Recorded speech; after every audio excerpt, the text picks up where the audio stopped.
Good afternoon. We'll start this lecture, but before that, I'd just like to announce some programs which Teen Murti is going to have in the next couple of days.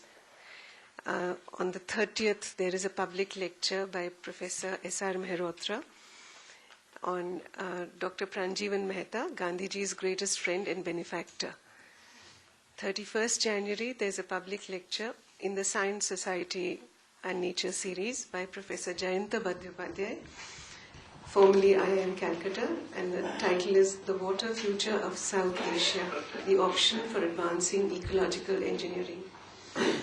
On 4th February, there's a seminar by Professor Partha Ghosh, who's a fellow here, on partitions, two phases, instant and long term.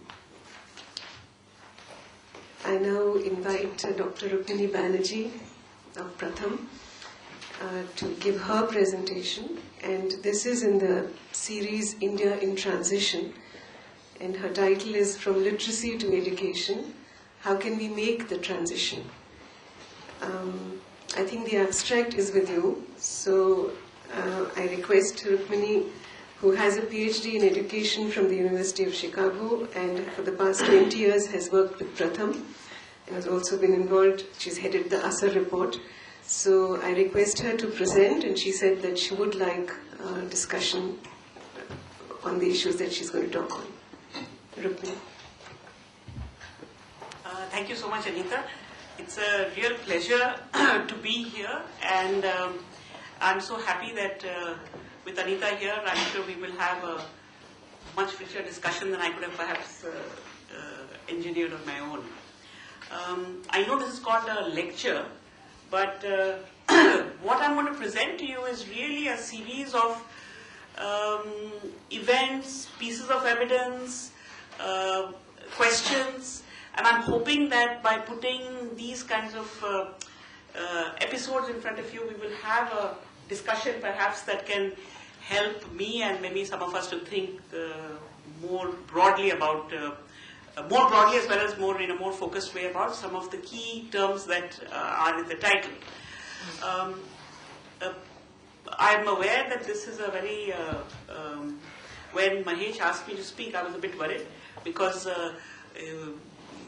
spent years working with kids and schools, but I don't claim to be an academic of any kind.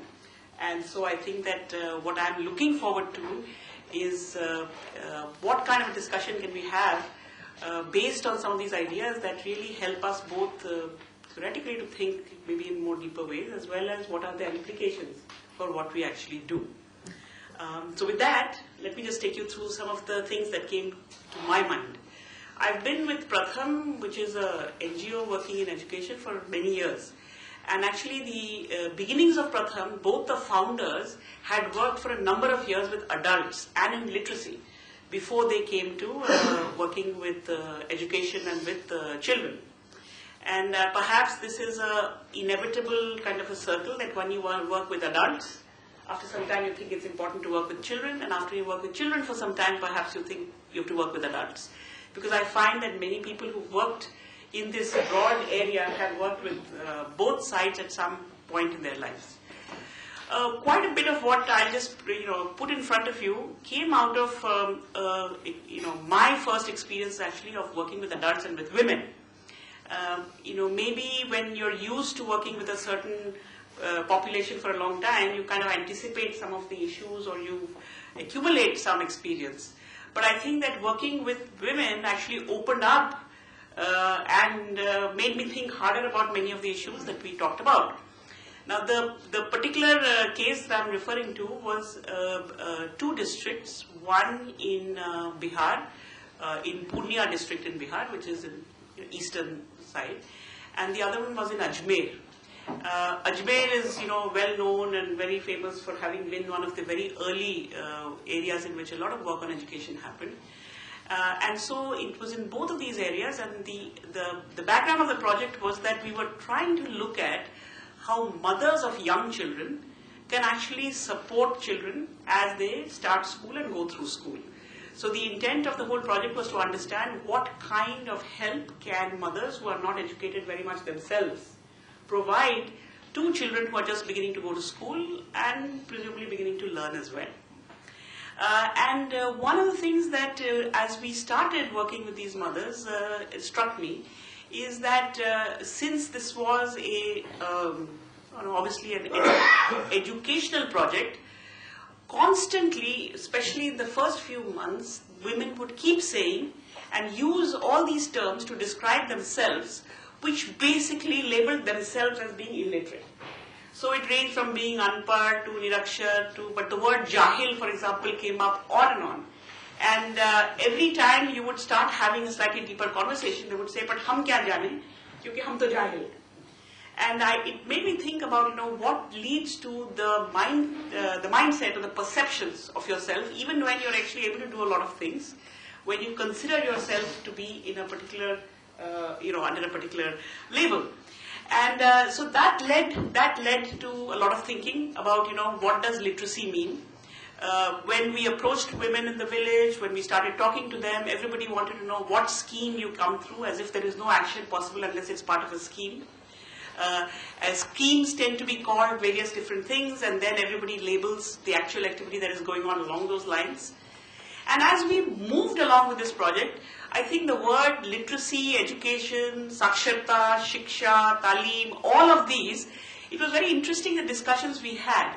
And subsequent to this, and I have to say that this is a tip of the iceberg, actually looking at the origin of these words in different languages leads to, I think, very different landscapes of where they came from and what was going on in that particular time in history or culture. Now, I've done very little reading. As I said, this is an area that I'm beginning to get interested in. But it appears that apparently in English, the word literacy, the history of the word literacy is actually very close to being connected to literature and to being, a very knowledgeable person. It is not the way we look at literacy today. Whereas apparently in French, these words are treated quite differently. So my exercise, which I'm sure we will do at some later stage, is actually to go through every Indian language and look at what the words are and where they started and when they were first used. And perhaps there are people who've done much more research on this to really lay out the landscape of. And as an interesting aside, I have a friend who works with disability, and she often says, and that's why I'm a little bit perhaps more sensitive to this than I would have been otherwise. She says that the words in many Indian languages for disability are so limited that it's almost like we don't even want to put a name to a problem because for whatever reason, as a result of which it is very difficult to actually have a common conversation because I don't have the right vocabulary, in fact, to almost have it. And I'm wondering whether that is the case for the different sort of shades of literacy to education that we see.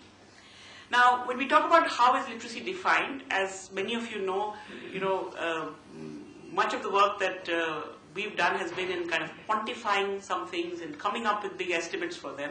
And so then I'm naturally interested in how literacy is defined. And interestingly, the Census of India has more or less defined literacy the same way over a period of time. It still is the ability to read and write in any language without really specifying in any great detail what that level would be. And we still have our census estimates which are based on self-reported. So again, as I constantly think of the women who describe themselves as being illiterate, and when I'm sure somebody asks them if you're literate or not, their answer would be illiterate. But I had plenty of evidence later on to know that they were, depending on how you define literacy, they actually knew quite a lot. May not be in the standard form that people expect, but this brings up these issues of who defines it, how is it actually measured, if the measurement is happening in any kind of way, and in what way do we actually put these numbers together, which actually take us to a lot of policy decisions later on. So currently, I think if we look at the literature that exists, both in in academic literature as well as I'm maybe tending a little bit more to how such terms are used in practice, you see that the terms go very much from being very basic sets of skills or abilities all the way to being, what I would consider a much broader definition of capabilities of what people can do, not just for themselves or just for their community, but for a society as a whole. And I picked out just one such definition, which you can see here, which is a very broad definition of functional literacy. That takes you all the way from what you can actually do to what happens in your community. During the time that we were working in Pune, we did an exercise about, so these definitions are fine, the self-perceptions are fine, but what is actually in our environment? And so this is a little mapping exercise that I find is very interesting to do when we start working in any area, especially, I've spent quite a bit of my life working on reading and with children, and to see what is around us that needs to be read. And this is just a glimpse. It's a kind of interesting thing whether you do it in an urban area or a rural area, in a small village or a large village. I remember in this particular district, a block in Pune, there were some villages where, apart from signs, which were usually cell phone symbols, there was nothing else to read on any public wall in the village. So there would be signs, and then there would be signboards like the one that you see outside Anganwadis, which has a lot of text and a lot of information, and they are usually put up in the spirit of sharing information. But if you look at the ability of everybody around to read it, it's actually not very high. So I think this is for students of reading or of literacy, this is a very interesting exercise to do. And we find that when you do this kind of a mapping, even in villages which are next to each other, you see big variations in what is actually out there in terms of what people could actually read. The ASER report was released a couple of days ago, so I couldn't have it talk here without actually making some reference to it. But about 10 years ago, when we started thinking about what is a basic level of what children should be able to do in India, reading came up as the first and perhaps one of the most important things. And so the way that the ASER approach looks at reading is in these following ways, which are going from very simple to a slightly longer level text. And what we found during that time, and this is not just in India, is that for a large part of our research or policy until quite recently, we had all assumed that this idea of literacy, reading, schooling, all kind of come together in a bundle, and we make the assumption that actually years of schooling is equal to some kind of an education. This is very common in the economics literature, where really the proxy for education for many years has tended to be years of schooling. And you take educational attainment for being what you think is the value added. And I think it's only in very recent times that you're kind of looking at these two things separately. There are years of schooling, you do spend time in school, and then there are things that you learn. And the very basic picture that comes out of the ASER approach actually makes the point that there is children's enrollment is at almost 100%, and but at the same time, if you look at children who spend 5 years in school, you find that children are far, in terms of what they should be able to do, is much lower. And therefore, this distinction between schooling and reading, or schooling and learning, is something that I think will now permeate discussions of literacy as well. And we see these kinds of trends in other countries as well. I mean, we are not the only people. The other interesting thing about the work that we were doing with women was, though everybody called it Saksharta class, we found that actually women were far less interested in reading or learning akshars than they were in numbers.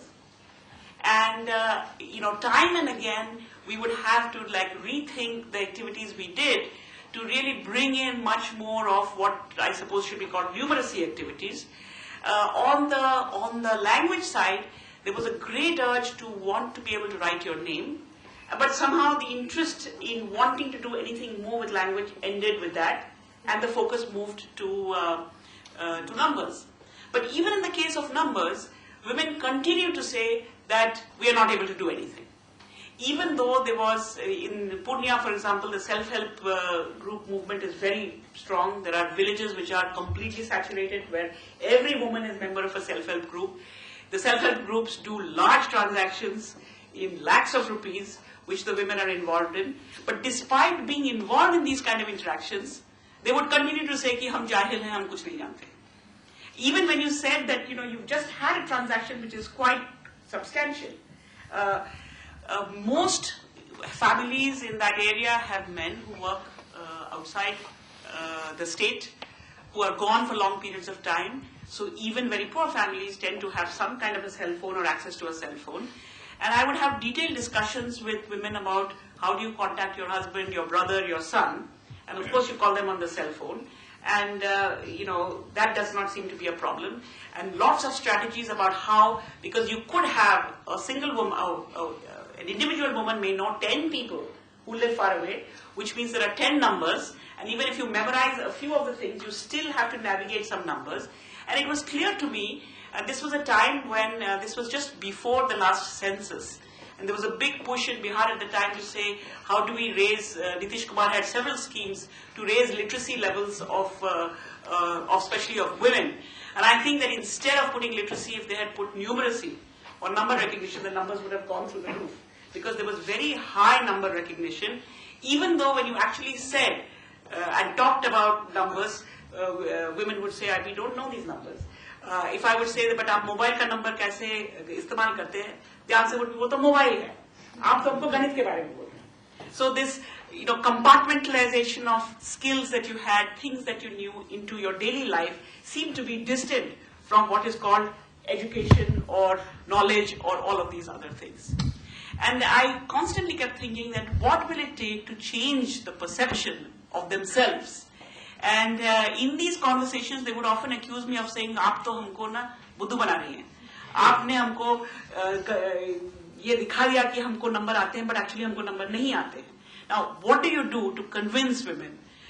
They would have their bookkeepers come to the self-help groups, and I often ask, "Why do you need him?" And they would say, "नहीं, bookkeeper भैया को आना जरूरी है, क्योंकि वो हिसाब सही रखते हैं."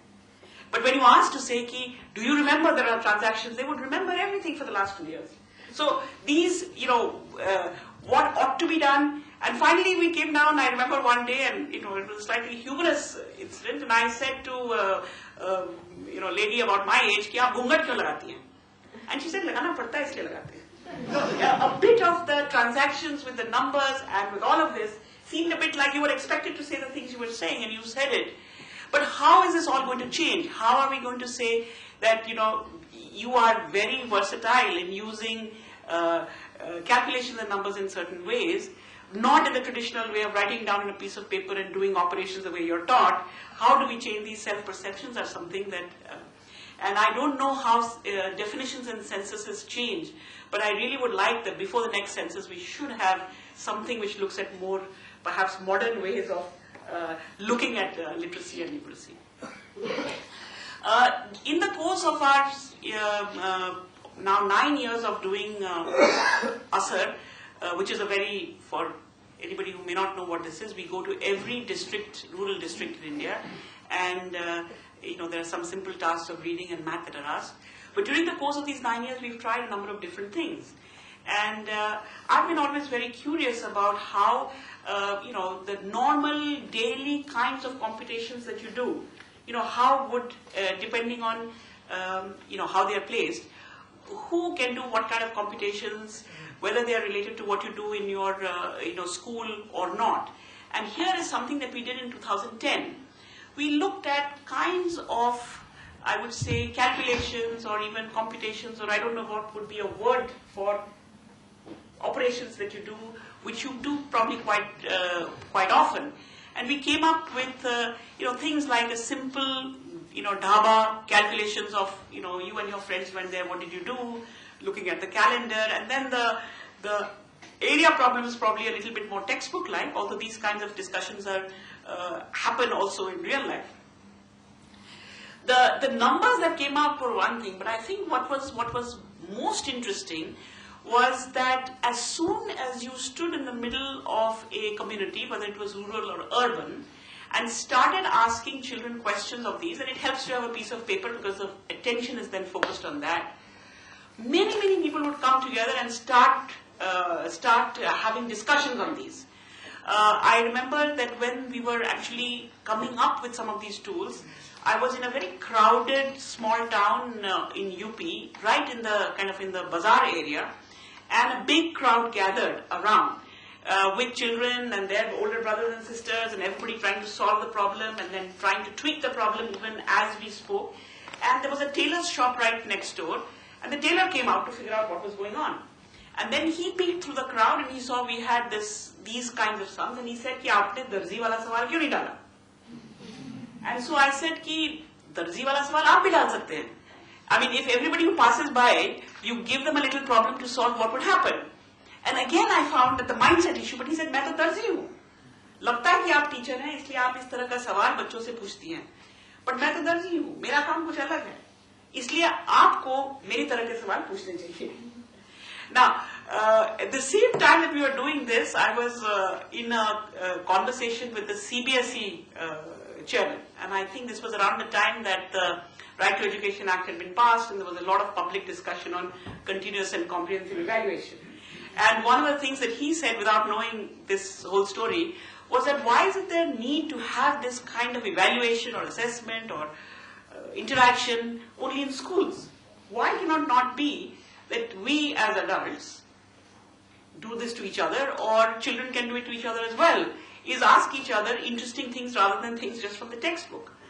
And again, I think that, what is it that makes us do certain things? What is it that makes us return to what is inside a book to be considered as knowledge, as opposed to what is around us?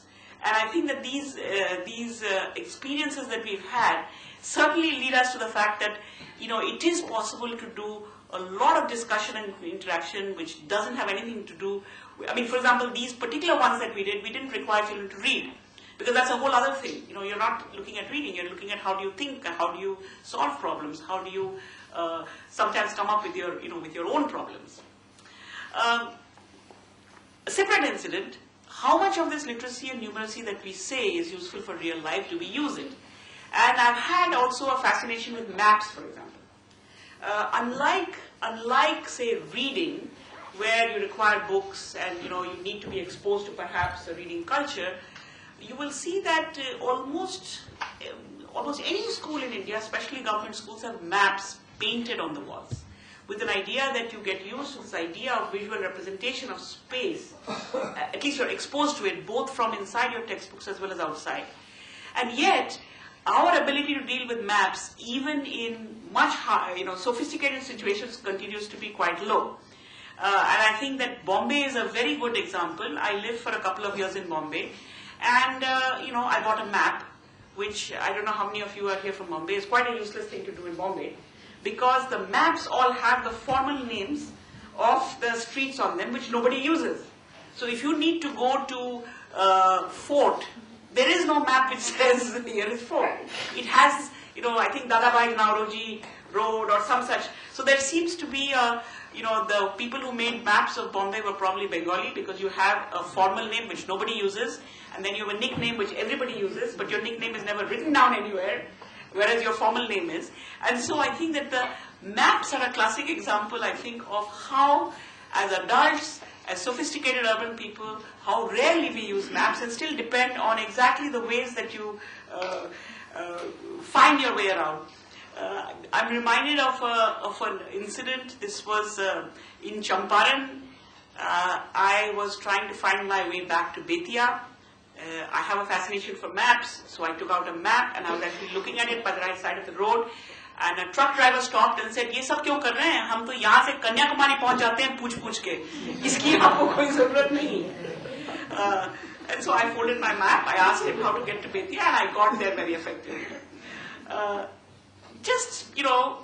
Coming back to in our thinking about literacy and education, what is in our environment.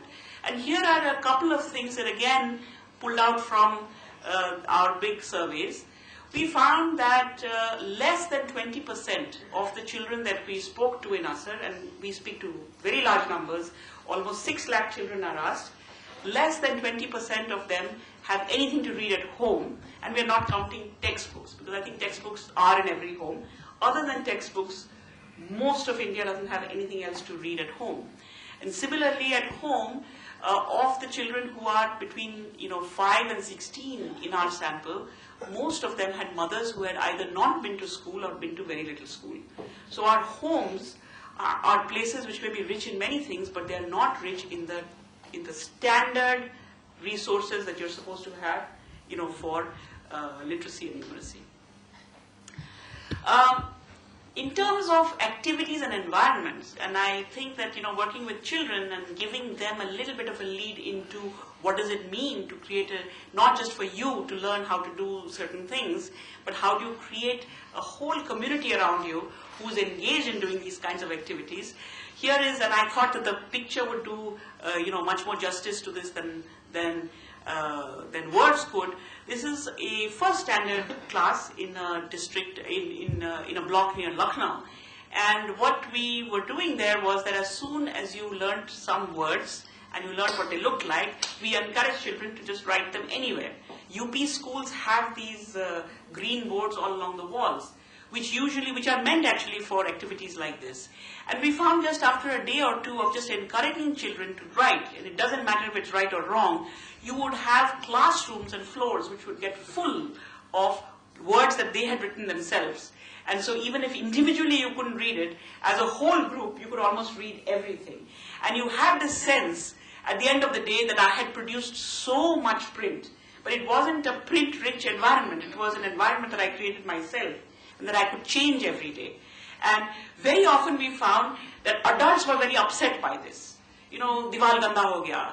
And who is going to wipe this? And where will the chalk come from? Whereas when the kids were let loose, they could really take this idea of a print-rich environment and create it every day in a different way.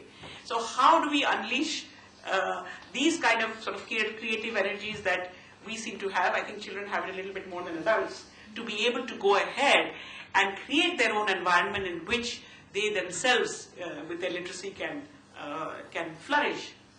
Another example from this is a particular school in Bihar, where we were interacting with children again from first and second, and I wanted them. I explained to the teacher that she asked me what I was going to do with them, and I said I'm going to just read a story, and after that we're going to have gupshup karenge, and then I want them to just draw something or write something.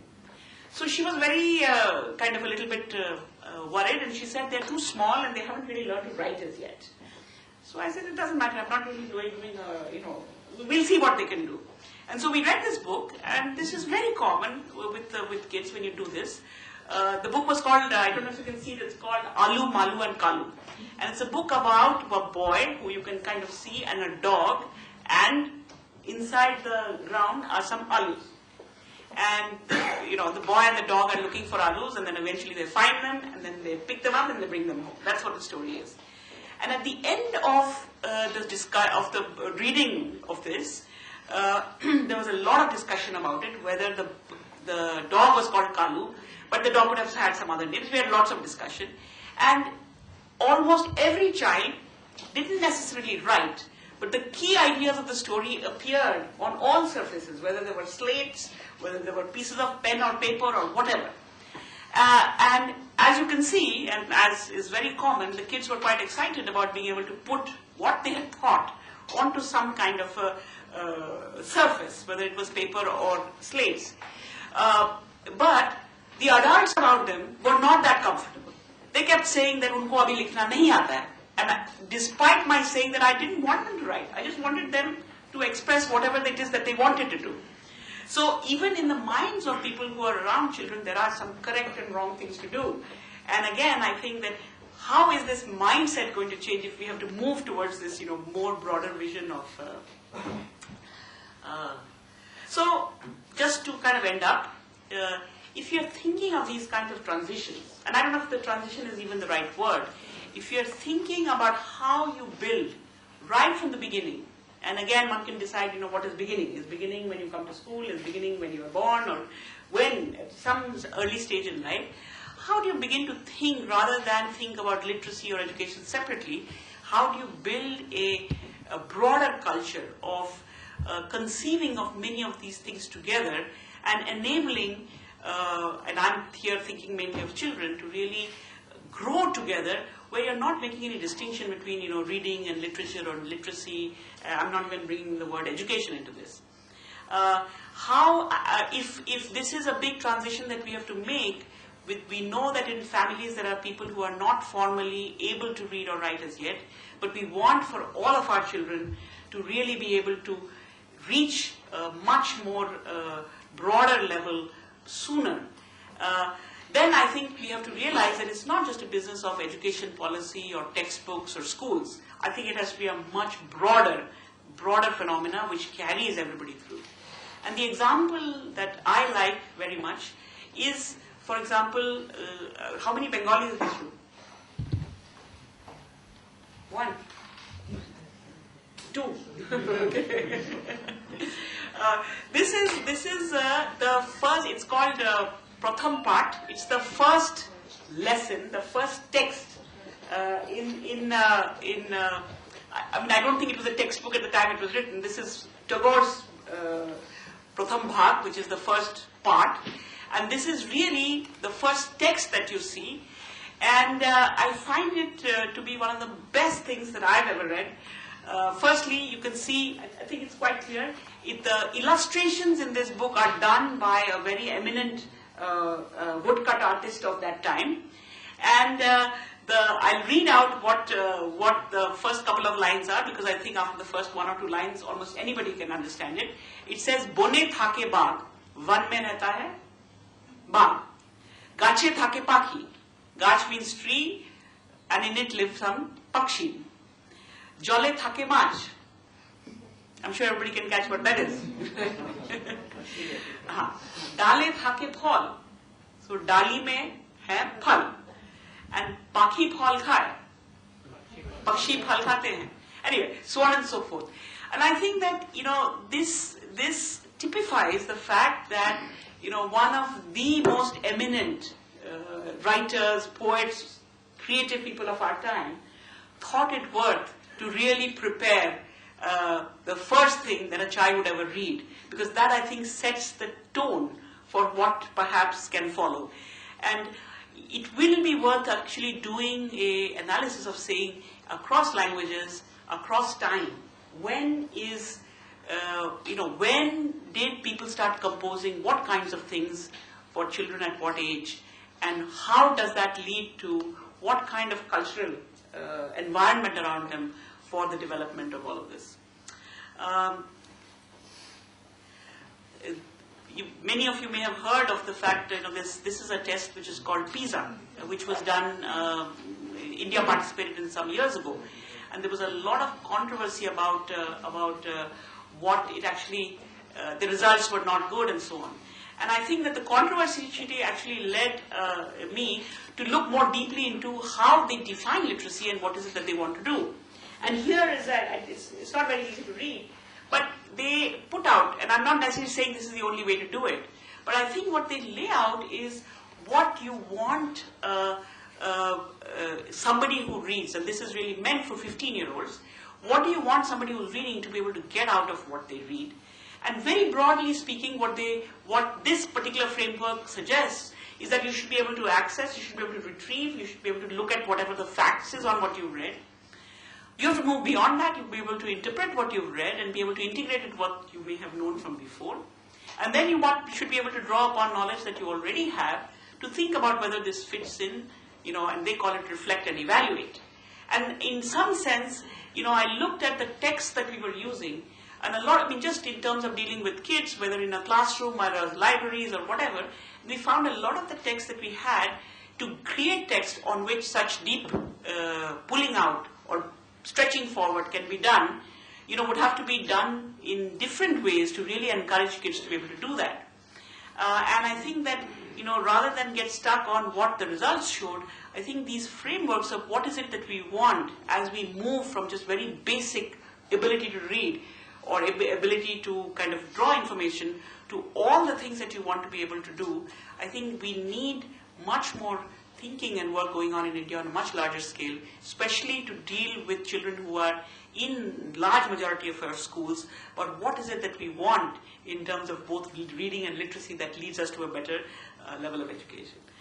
I want to just finish going back to the women that I began with, because In fact, the day that I was really reading up on this whole PISA and literacy and whatnot, this story came back to me to connect in a very, very funny way.